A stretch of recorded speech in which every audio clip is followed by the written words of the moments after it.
by film. Five, Stand by music. four, Stand by announce. 3, 2, 1. And fade up. It's the Bellagio, the Mirage, and the MGM Grand. You're a wizard, Harry. Mike Wazowski! Open your eyes. Now tell me, where are the others? King Kong ain't got on me! What about second breakfast? Why not? Why can't I? How can we be expected to teach children to learn how to read if they can't even fit inside the building? Bonjour tout le monde et bienvenue à 23 et 4 bières. Wow. Is that it? Oh, wow. Did the movie just start? Yeah, what? Well, there we go. Wow. There we go. Thank you. That's really good. There we go. I assume she said something that is worth a welcome. We're going to have to bleep it all out. Just foul mouth swear words left and right. She does know a lot of French swear words. So, yeah, I guess we'll start there. Welcome, one and all, to our very new, very special, very French episode of 20 Years, 4 Beers. We are a podcast dedicated to rewatching movies from 2 decades ago, while simultaneously enjoying a minimum of 4 modern beers. My name is Steve, and this beau across from me is my big brother, Tim. And we are coming to you live on tape from Minneapolis, Minnesota. Once again, in front of a live studio audience. No, you're cute. Yeah, exactly. You got that. Good God. Wow. So we are, no, you can, whatever, that's fine. We are joined by 3 of our biggest fans, and also Tim's wife, Ellen, is with us. Thanks, man. Good to see you. Yeah, good to see you. Thanks for joining. Yep. Hey. Aside from Ellen, we have all the way from San Diego, California, our sister Andrea and brother-in-law Stefan. Welcome. All the way from about 5 minutes north of here, we have our self-proclaimed #1 fan, Kara. Andrea, Stefan. Well, Kara was a French major and spent time in France, so she is our translator for the evening, as well as that lovely introduction. Thank you, Kara. Appreciate it. I'm going to assume it was a huge FU to me. At some point, like, So don't Google it. right? Yeah, exactly. She threw a bunch of shade at me, or is it Sade? This is no ordinary love. Is it Sade? Is French for shade Sade? I hope it is. No ordinary love. I don't want to. That's too much work. We know I don't do research on this show. So welcome, Kara, and all of you. Thank you for sitting and awkwardly watching us record this. Yeah. As mentioned, this is a very special, very French episode, as we are journeying for the first time into foreign language films and rewatching 2001's Amelie. I don't even know if we'll have a clip or not. I I can't know decide. you have a clip, and it's like, how are we going to just be like a bunch of French people talking? Yeah, oui. Yeah, a clip. So Amelie centers around a young, naive waitress living in Paris who, after returning a long-lost childhood treasure to a former occupant of her apartment, sees the positive effect it has on him and decides to set out on a mission to make others happy. Along the way, we meet a variety of odd characters, including a young, quirky man with a secret that Amelie feels compelled to uncover. And she also might just make herself happy and find love in the end. The film is directed by French people I can't pronounce. Would you like to pronounce these? Sure. Sure, sweet. Because I can't pronounce any of these. Okay. Right? Jean-Pierre Jeunet? Yeah, somewhere in there. Right there. The film is directed by, there you go, read from there. Tim's got it. Guillaume Laurent, Yeah. Written And- by, yeah. Keep going. Audrey Tautou, Mathieu Well, yeah, she's Kassovitz, starring. You want to read the whole thing? and many other French actors that Steve cannot pronounce. Oh, damn it. I meant to stop there. That's fine. Yes, those people. You want to do it? You're better at that than me. What? Do you know everybody? Jean-Pierre Jeunet, written by him. And what That's was the only other one I know. Guillaume Laurent? Guillaume. Oh, all right, there we go. And Audrey. That's a Audrey real hard Tautou, one. that was an easy one. I know. Yeah. And then, what was the last guy? Matthew? Mathieu Kassovitz. Yeah, that guy. There we go. I can't pronounce any of them. It's fine. So there we go. That's Amelie for you in a brief That's a good synopsis. synopsis, actually. Thank you. I wrote it myself. Yeah. IMDb is useless for synopsis. Yeah. You ever read them? No. Like this is I wait for you to do it. well, That's true. I wait for you to do social network. We'll get there in a little bit. So since we have so many guests, we also will likely have many beers to enjoy. So we are going to jump right into our first segment, which is Drinking Buddies. Come on, not my fucking beer. Where Tim takes us through our beers and our buddies for the movie. We apparently have a special beer, so you're going to need to go get it while we start. Oh, no. We can wait to the Drinking Buddies sequel. All right. Fine. Who's in charge of this? It's fine. Yeah, I mean, I'm the producer of the talent. It's fine. yeah, exactly. We do the 4, and we'll list now. So we will list 4, and then we'll have a surprise one later. But the listeners want to There get we to the end. Oh, man. All right, we're going to cut this whole thing. Don't for us, get to the chorus. Go ahead, Tim. All What do you right, got? Read from Drinking Buddies. Go ahead. Ursa Mining. Nope. Ursa Minor Brewing out of Duluth, Minnesota. Their Cafe Viking Scandinavian Coffee Ale, which is our theme beer for the night, as she is Amelie, works in a coffee shop. Or so I believe, I remember. Because I didn't listen to your intro. So I'm assuming you mentioned that. Out of Stack Deck out of St. Paul, their Group Hug Double Dry Hopped Double IPA. And then we have from Montgomery Brewing out of Montgomery. Montgomery, of all That's places. a good one. Right. Yeah. Their Triple Berry Bomb, which is a kettle sour with raspberry, blackberry, blueberry, a touch of lactose, and vanilla. It's not the sour I told you to grab. That's fine. What did I do with that one? Bad Habit. I brought 2 crowlers of Bad Habit to make up for the fact that we had this shitty Bad Habit beer. We're going to try this again. We're going to have Bad Habits Strawberry Smoothie Sour. Yeah, and also probably Montgomery. That probably That's does. fine. Yeah. And then from Falling Knife out of Minneapolis, they're very shaky bourbon barrel aged. Wow. Mhm. Cafe Con Miel style stout with up coffee, espresso, cinnamon, and vanilla. Wow. It's going to be exciting. What do we got today? Cool. Well, merci, good sir. Yeah. Our next segment is the social network, If you guys were the inventors of Facebook, you'd have invented Facebook. where we look back at the critical and fan reception from 20 years ago. I actually found some of this pretty interesting when I was reading through on my extensive research that I started at 1 o'clock today. But there was some pretty surprisingly negative reviews out there, I think. But even you'll go into the IMDb ratings and stuff, but I'll start. One review I saw in the New York Post said it was fairly irresistible if you can keep your cynicism in check for a couple hours, which I liked that one. It was like, that's the most New York Post review. Like, if you don't want to be an a-hole for 2 hours, you'll like it. Typically how joy works. Right. Like, keep your cynicism at bay, and you'll be happy. But I had Empire Magazine, actually. I don't know. Okay, yeah. So it said, this is the very dictionary definition of feel good. Its irresistible charms will dispel the heaviest clouds hanging over the head of the gloomiest misanthrope. Wow.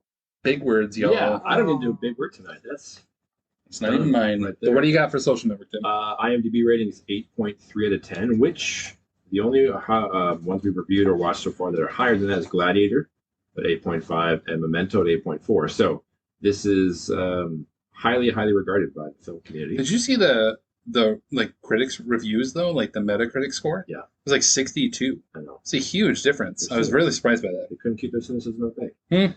It had Sam Adams of the Philadelphia City Paper, which is a thing. Exactly. I knew you'd like that one. Imagine a movie that hooks itself directly into your brain's pleasure centers, triggering grin after joyous grin, and you'll have some idea what it's like to watch Amelie. Peter Howell of the Toronto Star, which I believe they speak French up there. So, the sunniest face and the greatest acclaim belong to Audrey. Or is it Montreal? Montreal.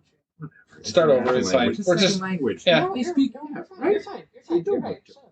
God, right? I like this audience. Sure. Yeah, that's great. As I said, Peter Howell of the dual language French and English Toronto Star said the sunniest face and the greatest acclaim belong to Audrey Tautou, who is new to these shores. A delight in the title role, she's like a young Audrey Hepburn, making us laugh and feel empathy without feeling manipulated. And then our big man, Roger Ebert, 3.5 out of 4 stars, said the film is a delicious pastry of a movie, a lighthearted fantasy in which a winsome heroine overcomes a sad childhood and grows up to bring cheer to the needful and joy to herself. You see the movie, and later when you think about it, you smile. So I'm excited for that. And then the Academy Award nominations that year was up for 5. for Best Sound, Best Art Direction, Best Cinematography, Best Original Screenplay, and Best Foreign Language Film, which it lost to No Man's Land from Bosnia Herzegovina. That's our social network. Thank you. You're welcome. I was wondering who it lost to. I didn't do that research. That's a really good movie, though. No Man's Land is actually really good. So, Again, you started today. all right, here we go. Well, some of us have lives to get to. So we are going to watch the movie. There may or may not be a cutscene here, since we're listening to a French film. But who knows? At least one of our listeners speaks French, so maybe we'll put a French clip in there. Do you want to talk about that? We usually talk about it. Sure, why not? Do you have any memories? No. You don't? Why did I move on? What? All right, go ahead. Tim, do you have any memories of Amelie? Films prior to this? No, I did see it. I do remember seeing it in the theater in Sioux Falls, probably, or somewhere at that time. But I do remember seeing it in the theater. Because I think prior to that was like Princess Mononoke. That I just remember seeing the Uptown Theater. That was my first experience seeing a foreign film, and then Life is Beautiful thereafter. It's all the rage and up for Best Picture and all that crap. Yeah, we don't speak of that movie. Yeah, that movie's terrible. Yeah. So this was kind of a rare experience for us to see a foreign film. And I remember seeing it in the theater and as Robert, it's right here. Roger, see? Yeah, I wasn't paying attention. Yeah, go ahead. I keep this train rolling. Mm-hmm. No, I loved it. It was fantastic. I remember watching it, just thinking it was absolutely incredible. So yeah, I don't have a memory of the first time around necessarily, but I do remember I've watched it many times since then, and I've loved it. I've always loved it. It's really enjoyable, but I don't really have that memory of in the theater, sort of like, oh my gosh, from a French foreign language film standpoint or anything like that. But I do. I'm really excited to watch this with the last time you saw people. Probably 10 years ago, I would say. Like 15 years ago, something like that. So it's been a long time. Mm-hmm. Back when I was courting women. Gotta watch Amelie, Glasses. Yeah, back with the ladies. So, yes. Hey, you want to watch a movie? Yeah. Have you seen this? Have you seen this French film? This is great. Works every time. 60% of the time, it works 80% of the time. So, yes, now we are going to watch the movie. And, so please enjoy along with us, 2001's Amelie.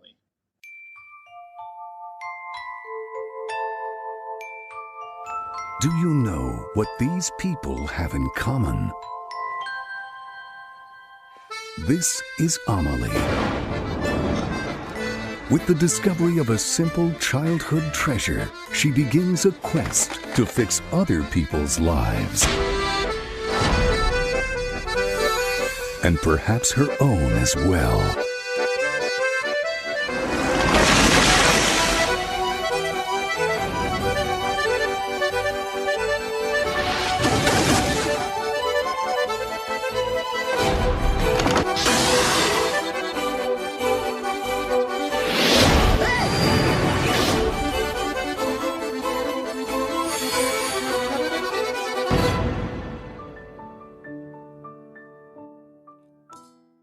Well, all right. Well, welcome back to 20 Years, 4 Beers, where we have just rewatched Amelie and enjoyed a good amount of beer. Mm-hmm. That's a good start. Good. I'm currently empty, but that's fine, Don't bitch about it. I'm just saying, I'm just saying, not everyone's a good host, but, here we are.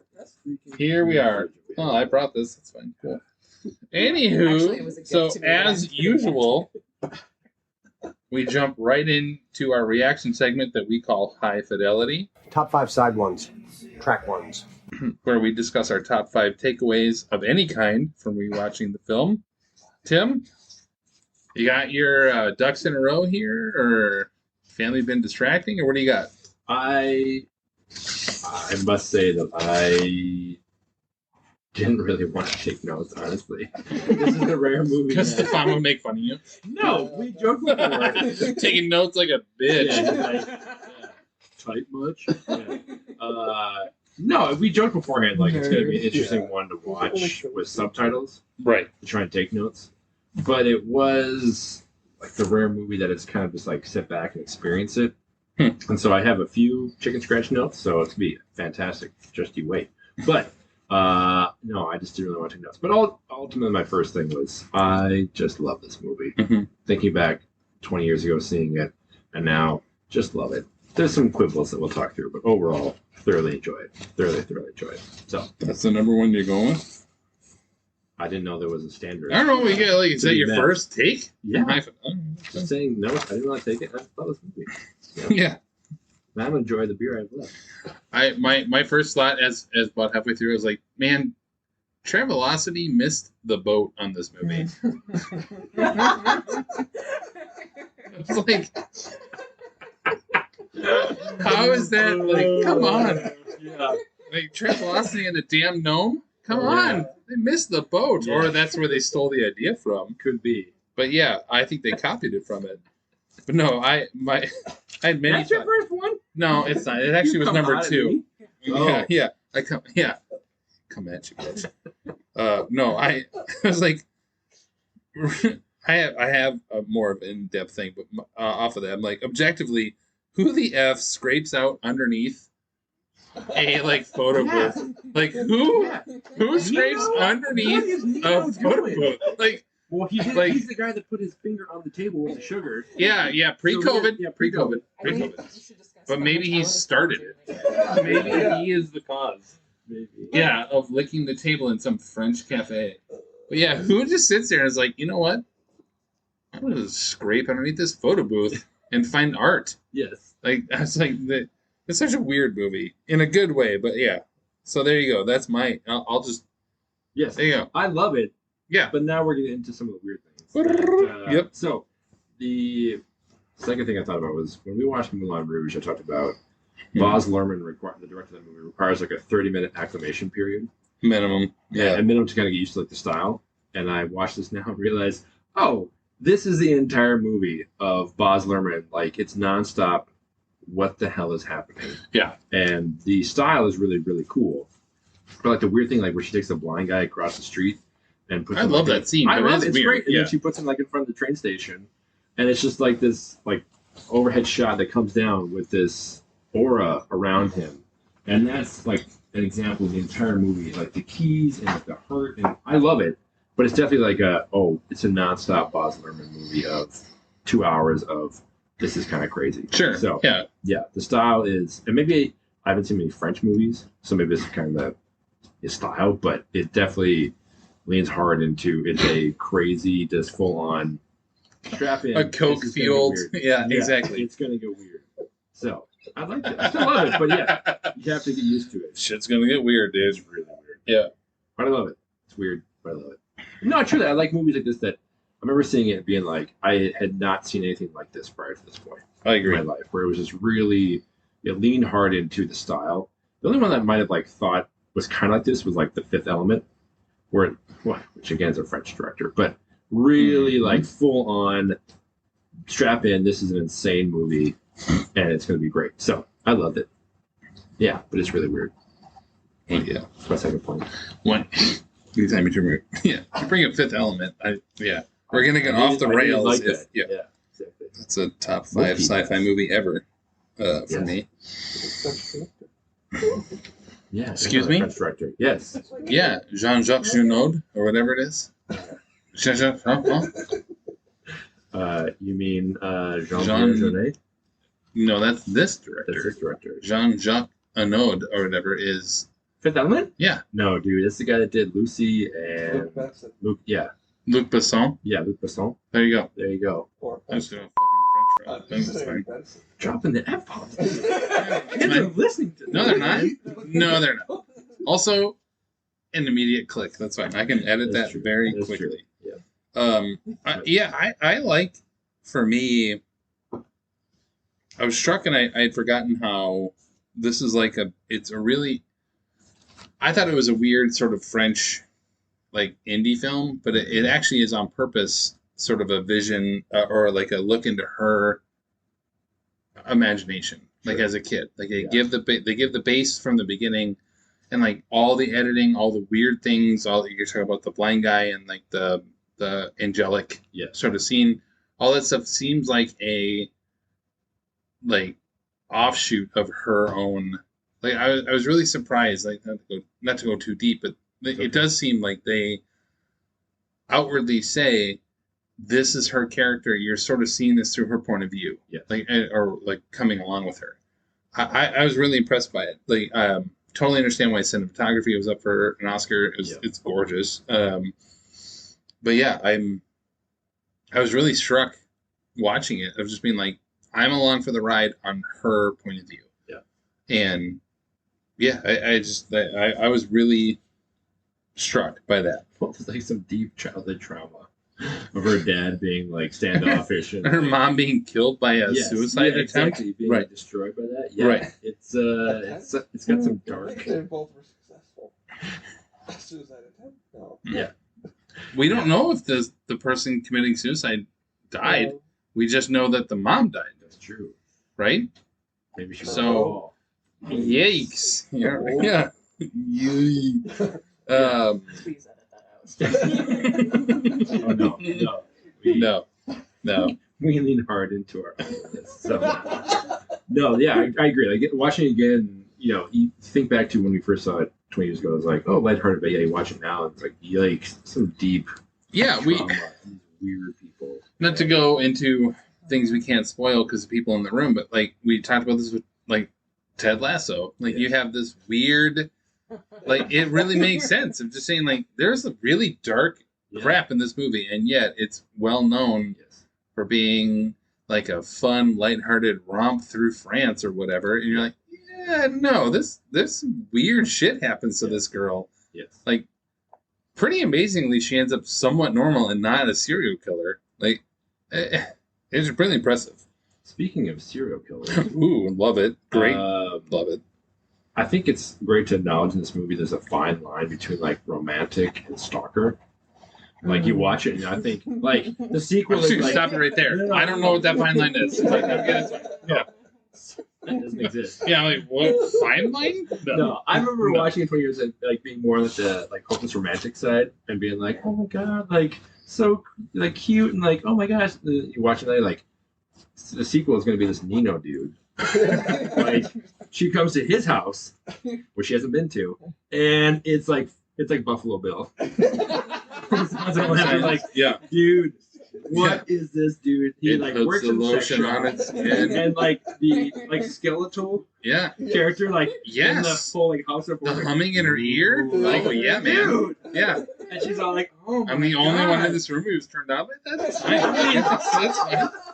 I definitely saw that you were enjoying it. But yeah, I was like, what is this? So I do like the movie just like, again, the brokenness of human, the backstory of Quick Him of like not having any friends and being beat up and everything. So it's great. But yeah, it definitely was to me thinking, oh, this might turn really bad. Yeah, if somehow she bails on him, watch out. He's gonna be wearing somebody else's skin really quickly. He knows where you live.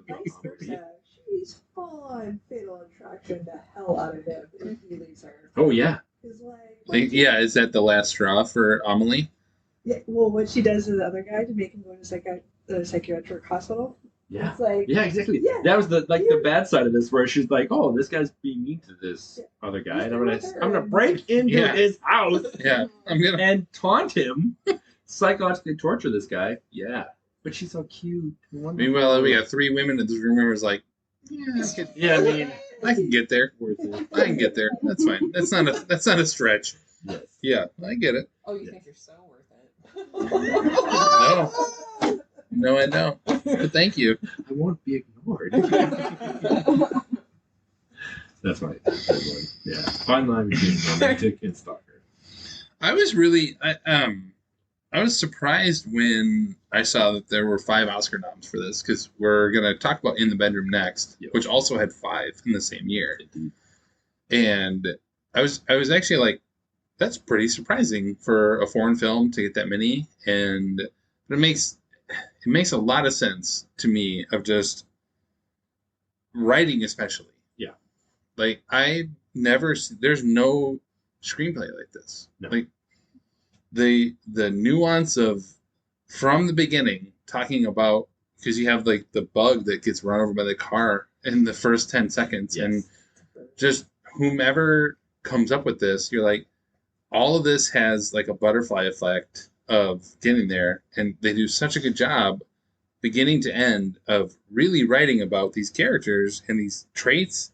It's an impressive layering of all these like traits of these people that you're like, I'm really enjoying this, and you don't need their backstory, you don't need anything, just enough about all these people, of what they love, what they don't love.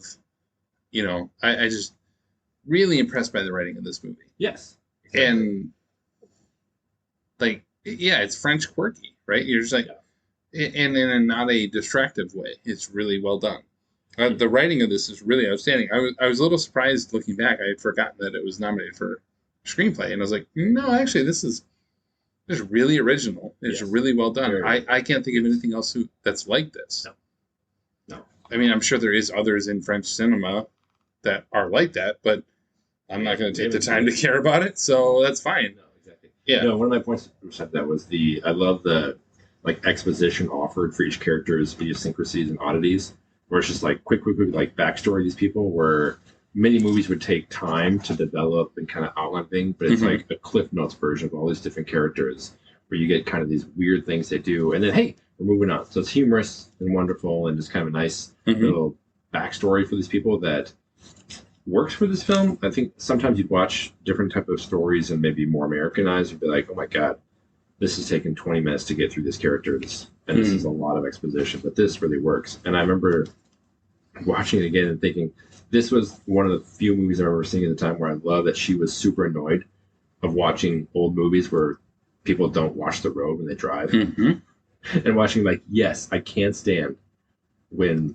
old movies have these people like staring next to each other as they're driving and they're going to kill somebody. That happens today. Yes. Yeah, I mean, James Corden in his segment. Karaoke, yeah, he is not driving in carpool karaoke. But no, I agree. Like the exposition offered for each character was really, really well done. Of just like quick cut, cliff notes, and we move on. Yeah, but it's what's weird is like they pick little details that you're just like, that has to be personal. Like you don't randomly come up with the little details they come up with. So it's I think it's really well done. Like when that one lady like hates to see men get embarrassed in front of their kids. Yeah. Like, that's a weird deep cut. Yeah. I mean, I felt that a lot. I don't want that to happen to other men. Interesting you felt that and not the 15 orgasms, but that's fine. I mean, I don't think felt is a bit of a stretch, but it resonated with me. The 15 orgasms. So there you go. All right, that was number 4 for me. Okay, not cool. 15, not 15. I don't know where we're at. Yeah, we're fine. We're fine. Everything's fine. Yeah, I thought one of the things that I really liked was that she had it was this great juxtaposition of she's doing everything for everyone, and then at the end she gets like people actually step in for her. Yeah, like it wasn't fate stepping in; it was actually people stepping in that she had an effect on. Yeah. And I think had it been fate, it would have felt like forced. Sure. But like people in her life that she had a hand in helping stepped in to help her. Yep. And I thought that was really interesting to me. It was just from a writing standpoint. It would be very easy to say, oh, fate stepped in. You're like, no, this girl has stepped out of her way to help all these people, and now the glass man or whatever is like helping her get to this point. I really like that. And it was much more, it brought it from these like the maybe surreal to real of just like this sort of it grounded it more for me. Well, the crux of the character is that she's so standoffish and distant from the world, and then she takes these efforts to engage in the world, and the world returns the favor for her. That was really, really cool to see, as opposed to just the fates, if you will. So yeah, I like that. That's good. There you go. My last one is, I'm a big fan of movie scores, as you know. Are you? Jan Tiersen's score is just ridiculously good in this movie. Like the orchestral moments and the accordion and just across the board is fantastic. Here's what I found. Yeah. Whoa. What did you find? What did you find, Siri? Jan Tiersen's score is indeed incredible. Yeah. Hey, Siri, shut Stefan up. Exactly, please. yeah. We should have like a notice like in front of a movie of, please silence your phone. And silence your Siri. When you're going to sit next to us and talk. So yes, here's what I found. Congrats, Siri. Anyway, yes. I have Yeah, I guess I suppose I have a bit of a hot shot. I don't know if that's we don't have a whole segment for it anymore, but you look back and you think, I mean, Halle Berry won the Oscar for actress, and Nicole Kidman was up for Moulin Rouge, which I won't speak to because that's fine. That's fine. Sissy Spacek, which we'll talk about next, and Renee Zellweger for Bridget Jones, and then Judi Dench for literally anything she ever speaks to ever. But like, I do think like, how the f is Audrey Tautou not nommed for Best Actress in this movie? It was up for 5 already. Yeah, it was well known. It was well thought of. She's outstanding in this movie. Yes, she's outstanding in this movie, especially because she was unknown to American audiences. Yeah, French audiences knew her from TV. She didn't even have much of a film career at that point. Yeah, I just like. Well, we'll talk about within the bedroom a little bit more, but like, had this movie come out maybe a decade later, I mean, Marianne Cotillard won for La Vie en Rose for actress. Sure. And I just think this is pre-social media, and I do think there is a big factor to this. Yeah. She's outstanding in this movie. Yeah. She's, and not like she's over the top or, dramatic or anything like that. She inhabits everything about her. Yeah. And I don't know. I'm like, I mean, certainly over Judi Dench in Iris. Yeah. Right, that year. Certainly over her. But even over, Renee Zellweger, who, I mean, it's fine in Bridget Jones. Yeah, and it's fine, but you're just like, I don't know. I mean, the Academy is certainly old, and but I'm shocked because she is so good in this movie. She's very good. And you've seen them change, I think, in the Academy, like, much more recently, nominating a lot of foreign film actors and actresses for it. But yeah, she was really, really good. Especially, like I said, come out of nowhere. And we're seeing it's been like this whole fantastic. Yeah, I don't know her for Americans. Because that's all that matters. Yes. That's all really counts. We Americans, it's all that matters. Yes. Do you have any other thoughts? No, I really enjoyed it. It holds up. It's definitely weird watching it again. Like my, hopeful, like romantic or hopeless romantic at like 21 being like, oh my God, like, I'm going to be able to knock on a woman's door that I've met maybe twice, and she'll let me walk in and start kissing my face, and all it's going to be great. It's really weird. Like, it's creepy, dude. Like, that's not how, that's not how. Look to your left. I know, exactly. Yeah. I love you, honey. Yeah, I'm not kissing your eyelids. Yeah. It's so weird, but it's just really nice. I think, I one of the things, one of my first thoughts really was not just about Travelocity, but really was just like, what a joy of a movie. I mean, you find yourself, I did, and I brought it up on purpose with the New York Post article of just saying, you kind of have to check your cynicism at the door of a movie like this. Like, just enjoy your way through it. It's not a deep think of a movie. It's nothing, but just enjoy it. It's fun. I really liked it. And then, not only is the story fun, but like the movie making side of it is really well done. Yeah, the execution of it was really well done. Yes, yeah. So I love it. Yep. Recommend. Thumbs up. Thanks, Ebert. Good old your big old Raj. Whoa. So I'm sure we can continue. Please, we have to. I'm gonna be my ringtone. So we are going to move on to our beer reaction segment, which is Drinking Buddies, the sequel. Let's get weird. And as you can tell, we are absolutely professional beer drinkers, as our response to whatever's going on shows. So I will say this segment is my favorite for having guests hang out. Because we can share. Yeah, I'm trying not to look at them at all, but that's fine. Don't look at me. It's great. Don't look at me. It's fun to kind of experience the different tastes. So we have our 4 that we enjoy. We've had 4 at least that I recall, and now we have another one, right? Yeah. Is that what's happening? Yeah. All right. So what do we have? Like, we have some sort of special beer that Kara absolutely thinks is going to piss me off gratitude because it's a stretch. So, but I want to give appreciation to. I understand you brought the Lawson's Finest back from Vermont late last year. So thank you for Oh Brother. Yeah, for Brother. Yes, where I screamed and cried. I might go back to that segment every once in a while if I just want to get that. good in the world. Just to make myself feel better about what this is. Oh, boy. All right, do you Okay. want to explain what you got? Yeah. So as a long-time listener, first time attendant. Yeah. First time attendant of the 20 Years for Beers podcast. I got something that would maybe be a little bit of a stretch for a theme in honor of Tim. I like that. And it would also make Steve mad, so it's twofold. Okay. Yeah. I like This that. is Yeah. the best. Okay. I don't listen much, but Yeah. And Oh my Steve God. hates my long way Yes. to get there. So okay, sorry.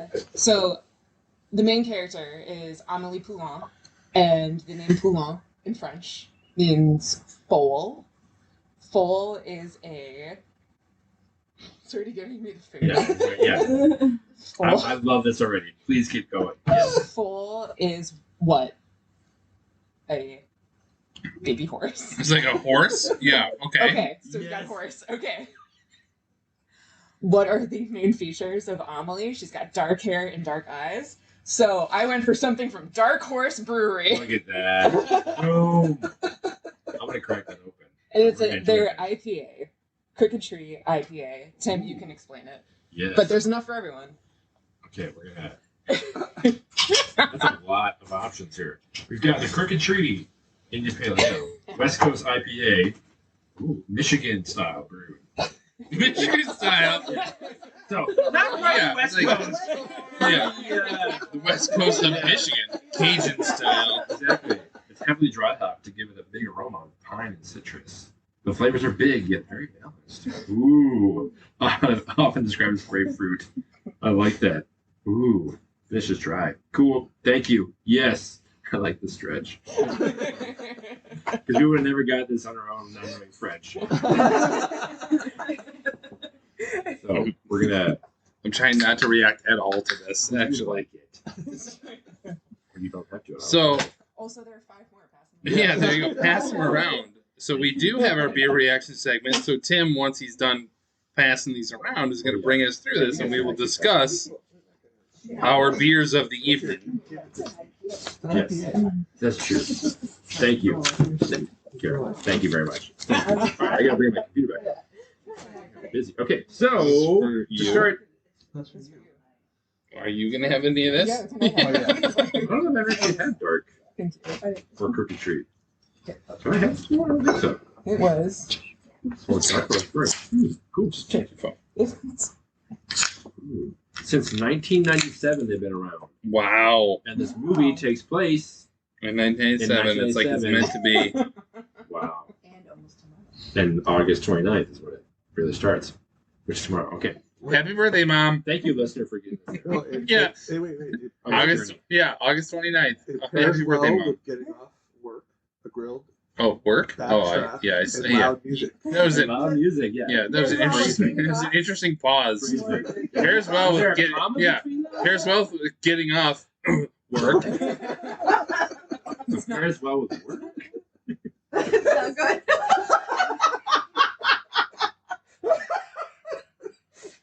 You gonna bring us through our beers or what? It's like a West Coast IPA. Oh yeah, it's West Coast of Michigan. It's very happy. I like this. IPA non-fans in the room.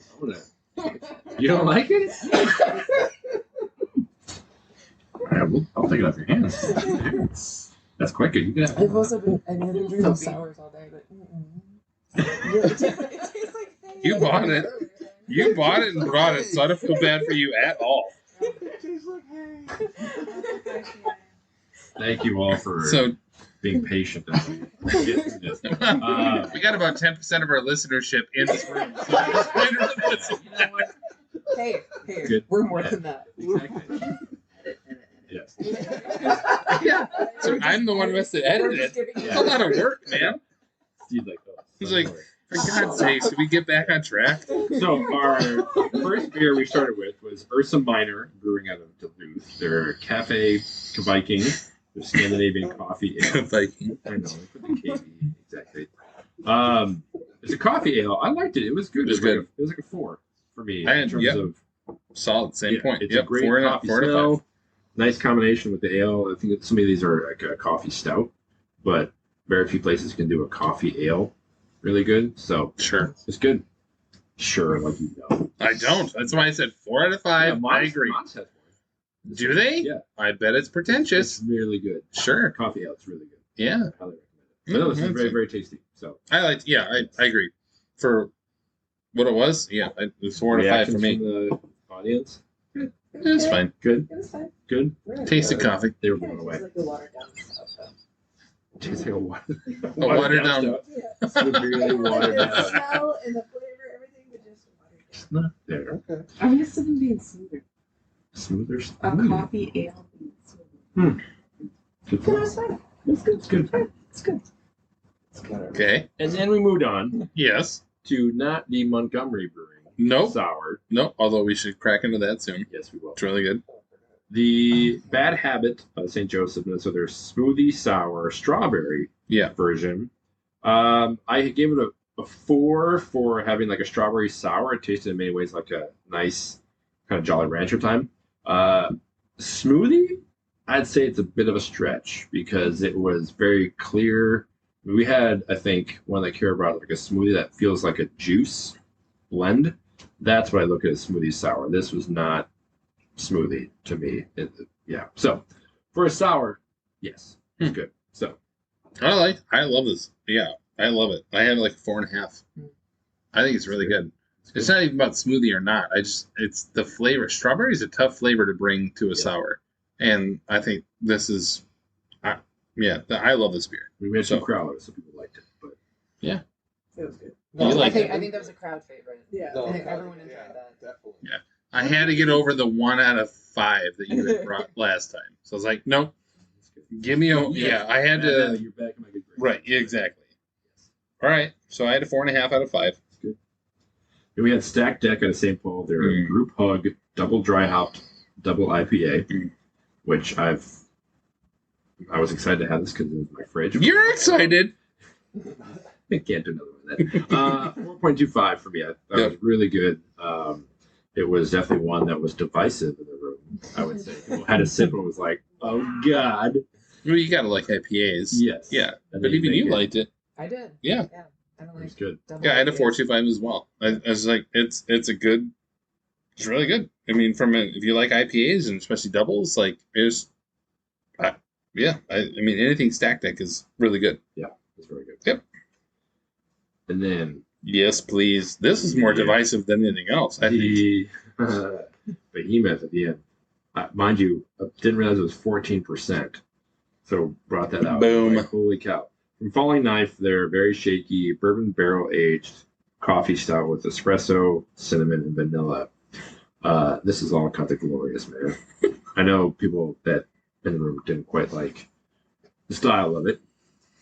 All the combination of that. But for the style of it is. Yeah, if you don't like stouts and barrel aged, you're not going to like it. It's just not for you. It's, it was a lot. But yeah, I'm still working on it. What'd you give it? 4.75. Yeah, me too. It stands out, man. Yep. It's fantastic. Yep. 5 is the one that we had in California. 5? San Diego, that I'm you're sorry, is this a trying to spotted cow? We're not talking spotted cow. It's not a 5. give it 5. Wait, the modern time? Yeah, modern times, like it was like cinnamon. Yeah, the one that vanilla was like really rare. It was unreal. They had That's like 4-pack. the white whale. Well, Yes. I love Shout out to Secret, Good like, brought it Breed, down. Because I've had that one. It's a similar style. I mean, this is close to it. So, this is So, very good. and what do you think of the beer that Kara brought us? I'd give it a 4. Really, like it's a solid, like West Coast IPA. It's a good style for it. I like it. Thank you. So, you didn't. I did Your not face like is it. like terrible. Shouldn't like I IPAs regret that my much. decision, but Hit or miss. This type of like IPA you don't like. This tastes too malty for an IPA. it's good. Yeah, Also, I mean, Would you give it a 4? Yeah. Yeah, me too. it's a good style. Yeah. what? Yeah. Right. It's a good IPA. I mean, for what it is, for a Michigan IPA. I mean, let's, Paris was getting off again. comma. Word. Comma. Yeah. But grilled backstrap? Yeah, I don't know what Backstrap. backstrap is. Molasses. But grilled molasses? Grilled molasses? I don't know. That doesn't I help. don't think it's extra molasses. What is up with Michigan? Don't even Not a conversation you even want to go down. Yeah. That's good. Do you have any other segments you want to go to before we go to maybe quiz show? Let me look through our segments here. No, we talked about League of Their Own kind of thing with like Audrey. Audrey, So, yeah, like, she's super, outstanding. really Yep. good. But no, having seen this before, yeah, I think we're good. Cool. Quiz show. Perfect. Well, that, I guess, leads us into our next segment, which is quiz show, The exciting quiz program 21, where Tim and I look at maybe fun and quirky trivia nuggets in our research and try and stump each other. We have many options here. I'm curious, Tim, do you have many quiz show? I have 3 questions. I I have 42. Technically, I have 6, but I'm not going to use all 6. You said you started researching at 1 o'clock today. What? Saying The timing of the actual it's a weather storm right now. It's great. What is happening? Yeah. So I'm like, God, I'm so scared. I can't exactly decide how. I can't decide like how to. Yeah. Like bad. I mean, and how. He's just come out of a foreign language stuff. Exactly. I know. Super happy Alan's here. And how our number 1 fan. I mean, absolutely number 1 fan. Oh yeah, absolutely. Yeah, I'm always like, I don't know how like because a couple of mine are pretty obscure. Like as a good French film would do, it'd be as obscure, stupid reference. So you can go first. The Academy Awards started the category Best Foreign Language Film in 1956, and since then, France is the only country which has submitted a film every year for consideration. This might be just a shot in the dark. That's what Tim's gonna do. Yes, exactly. Care to guess how many Best Foreign Language Oscars France has won?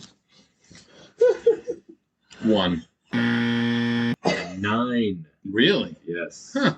Total wins for Best Foreign Film. Do you have the list? I can go to Wikipedia and find it, which I counted by hand. Of course, they didn't win like anything after like the 1980s, but for what it's worth, so you know, you give me shit about obscure. That's pretty obscure. I like it. 9. Yeah. Since when? 1956. Yeah. Turns out French know what they're doing. So. All right, well, my first one will be Amelie is the highest grossing French film ever released in the United States, with $33 million at the box office. Would you care to guess what film was the previous record holder?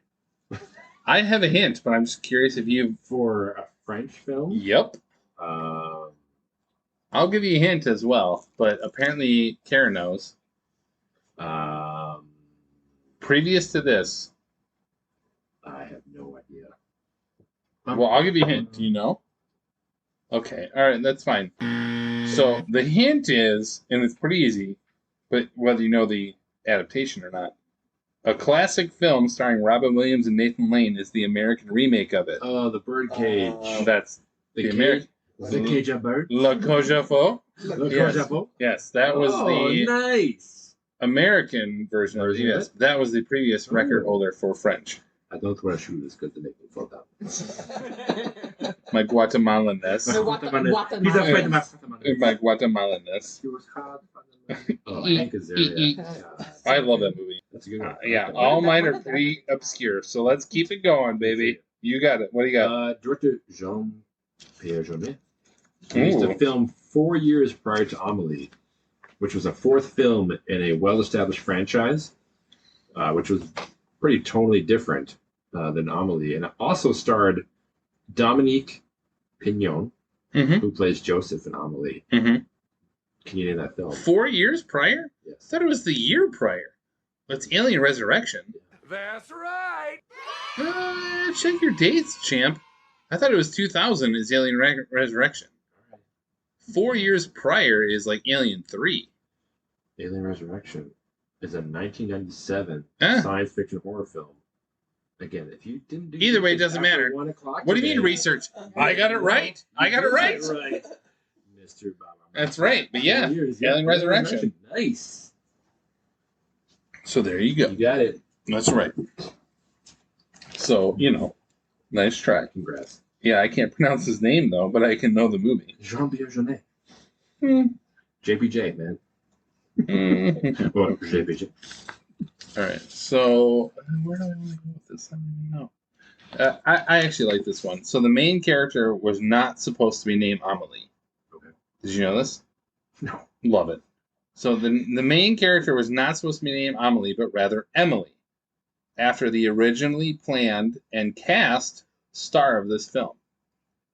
What two-time Oscar-nominated Emily was originally cast to lead this film? Show off. I have a hint as well. I'm curious if you actually know this. Emily. Oh, well played. I have no idea. She started films around this time, such as Red Dragon, Gosford Park. Emily Watson. Correct. Nice. Yeah. So she was Okay, actually Gosford Park, yeah. Okay. she was cast, and they changed it because she could not. They realized that they needed. Yeah, they just needed a French. Yeah, like it just would not. But they originally it was going to be a British story, but like a British woman living in France. But it was just they changed it. Wow, you did do research. Good job. Starting at 1. I like that one. Good. All right, so Audrey, is it Tato? Tato. Audrey Tato. Well played. Yeah. Became famous outside of France for her role in Amelie. Yet over the past 20 years, she's only starred in 2 English language films. Shit. Can you name these films? I can name one of them. A Very Long Engagement is French, though. It is. She did, and that was the same director. Yeah. No, I can't. Dirty Pretty Things. That's a deep one. Oh, wow. By Stephen Frears, with who Frears. directed High Fidelity. Yep. And then with your favorite actor of all time, Don't even his start with wig. me. Yes. Ron Howard film. Dan Brown. Mm-hmm. The Da Vinci Code. Yeah, Da Vinci Code. Da-da-da! Yeah. That's good. I forgot about that film. In a good in the best way possible, I forgot about that film. It's okay. Gross. Yeah, that's terrible. Oof. So those are my quiz shows. Well, there you go. Year 4 that you have. Well, no, there's one that dives into Broadway musicals that I just don't want Stefan calling me gay in the background. What? So 50-50 chance that happens. 50-50. I guarantee I get that wrong. So. I don't think you would. Here, we'll find out. Okay. As with our last movie, Legally Blonde, Amelie was actually made into a Broadway musical. However, it did not run nearly as long as Legally Blonde, but it did star Philippa Sue as Amelie. She is best known, though, for what musical? There you go. Yeah. That's right. That's right.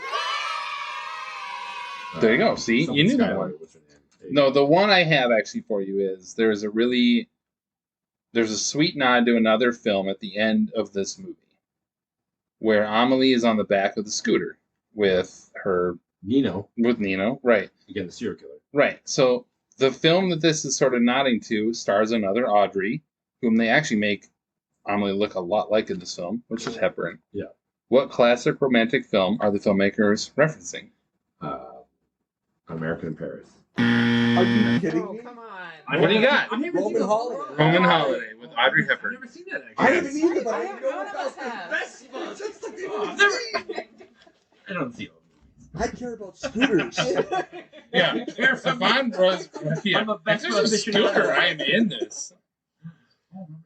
Yeah, it's not a quiz show, but I will say my favorite factoid of researching this afternoon was in 2000, the year before the movie came out. Not when Alien Resurrection came out. Correct. There were 12 babies in England and Wales given the name Amelie. The number shot up to 250 in 2002, and this was obviously the year after. Wow. And by 2007, there were around 1,100 new Amelies per year.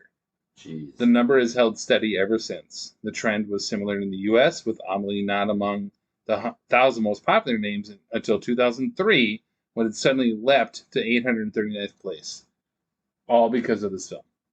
You know, like French teachers are just like, Yeah, Amelie? Oh, for God's sakes. Your parents watched the movie. There you go. I really was like 1,100 new Amelies per year. Like, well played. So there we go. It's good. Any other final thoughts on Amelie, Tim? No, thoroughly enjoyed it. It's fun. Yeah, weird, odd.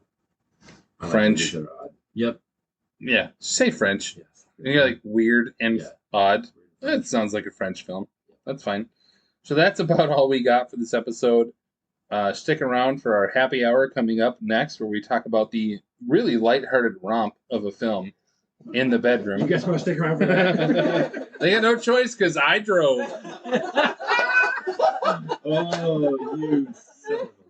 And watch out, obviously, next month when we sit down to rewatch The Royal Tenenbaums, featuring Luke Wilson, who does some nice work at that film. Yeah. And Luke Wilson does some nice work. So that actually brings us to the end of the episode, where we want to say thank you to everyone here, obviously, Thank you. Thank you. Yes. who joined us for supporting us and listening to this weird hobby. Thank you also to everyone at home for taking time to listen and clicking that like or subscribe button on your devices. Find us on Twitter at years_beers and on Facebook, or head to 20years4beers.com. This has been 20 Years 4 Beers. My name is Steve. Tim. And thanks for listening. Andrea and brother-in-law Stefan. Welcome. Kara. It's a safe space. You might want to, yeah. It's not a safe space Just be at a all. little...